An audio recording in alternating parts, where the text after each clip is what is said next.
اللہ کے نبی کا بیٹا قاتل بھی بنا اور بے ایمان ہو کر مرا، تو مجھے اور آپ کو بھی سیٹسفائی نہیں ہونا ہے؟ نمازی بن گئے، اگر روزے رکھ لیے، حج کر لیے، صدقے خیرات دے دیے، نام بن گیا، اس کا مطلب یہ نہیں کہ اب جنت پکی ہو گئی ہے۔ توبہ کرتے رہیں، ڈرتے رہیں اللہ سے، ایمان کی حفاظت مانگتے رہیں۔ ہمیں نہیں معلوم ہمارا ایمان پر خاتمہ ہوگا کہ نہیں، اپنی دعاؤں میں ایمان کی حفاظت کی فکر داخل کریں۔ سرور کائنات علیہ الصلوۃ والسلام کی یہ دعا ہوا کرتی، یا مقلب القلوب ثبت قلبی علی دینک، اے دلوں کو پھیرنے والے اپنے دین پر میرے دل کو ثابت قدمی عطا فرما۔ نبی پاک دعا کر رہے ہیں، ہم کتنی دعا کرتے ہیں؟ ہمیں تو کاروبار کی دعا کرنی ہے، اپنے دوسرے معاملات کی دعا کرنی، ایمان کی دعا بھی شامل کریں، فکر کریں اپنے ایمان کی۔ اور ایک اور بات، اگر کسی کی اولاد بگڑ جائے تو اس سے والد کو کرٹیسائز نہیں کیا جاتا ہے۔ اللہ والوں کی اگر کوئی اولاد بگڑ جائے، اس میں والد کا قصور نہیں ہوتا۔ یہ بات بہت دور تک جائے گی، عقل مندوں کے لیے اشارہ کافی ہے کہ اگر کسی کی اولاد بگڑ جائے، ایمان والی نہ رہے یا بدکار ہو جائے، اور والد اگر اللہ کا بزرگ ہو، اللہ کی بارگاہ میں اس کا مرتبہ ہو، تو اس کو کرٹیسائز نہیں کیا جاتا۔ یزید یقیناً پلید ہے اور یزید سے یقیناً ہمیں نفرت ہے، مگر سیدنا امیر معاویہ کا رتبہ اپنی جگہ عرفہ اور اعلیٰ ہے، وہ کاتب وحی اور صحابی رسول ہیں۔ تو کہیں بھی زندگی میں، آج کے دور میں بھی، اگر کسی دنیا میں بہت بڑے بزرگ ہوں، عالم دین ہوں، اور ان کی اولاد نیک نہ ہو، تو we are not able to criticise. ہم کون ہوتے ہیں کرٹیسائز کرنے والے؟ اللہ کے نبی کے بیٹے، اور صرف ایک واقعہ نہیں، حضرت نوح علیہ الصلوۃ والسلام کا بیٹا کنعان جو ہے غرق ہو گیا، ان کی بیوی جو ہے وہ کافرہ تھی، تو یہ بات بہت دور تک جائے گی۔ تو بہرحال ہم اپنے عیبوں پر نظر ڈالیں، کسی کی طرف کیوں ہم جاتے ہیں؟ تو بہرحال آج میں یہ مختصر واقعہ لے کر اس لیے بھی آیا تھا کہ یہ قرآنی واقعہ ہے، اور اس واقعے کو پڑھ کر یہ بھی احساس ہوا کہ قرآن میں کیسے کیسے ہسٹوریکل واقعات ہیں، ہمارے لیے کتنا سبق ہے۔ میلاد کے اجتماع میں آئے ہیں، نبی پاک کے معجزات بچپن سے سن رہے ہیں۔ آپ جانتے ہیں سب سے بڑا معجزہ میرے آقا کا، اعظم المعجزات جس کو کہا گیا، وہ قرآن مجید ہے۔ وہ تو ہمارے درمیان ہے نا، ہم کتنا پڑھتے ہیں، کتنا سمجھتے ہیں، کتنا انڈرسٹینڈ کرتے ہیں۔ حدیث پاک میں آتا ہے وہ دل ویران ہے جس میں کچھ قرآن نہیں ہے۔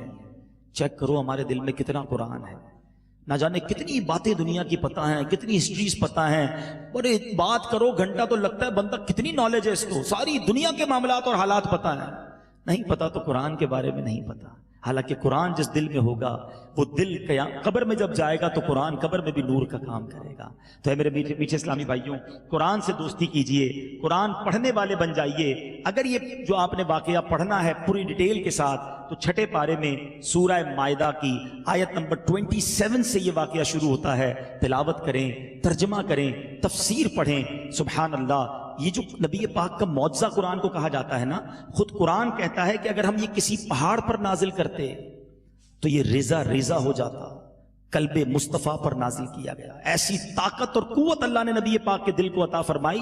سورہ مائدہ کے شان نزول میں پڑھ رہا تھا کہ یہ جو قرآن کا جو بوجھ ہے نا، وحی کا جو بوجھ ہے، ایک بار نبی پاک علیہ الصلوۃ والسلام اونٹنی پر سوار تھے، سورہ مائدہ ہی کی کچھ آیتیں نازل ہوئیں، اونٹنی نے نبی پاک کا بوجھ اٹھانے سے انکار کر دیا، اتنا بوجھ بڑھ گیا، پیارے آقا زمین پر تشریف لے آئے۔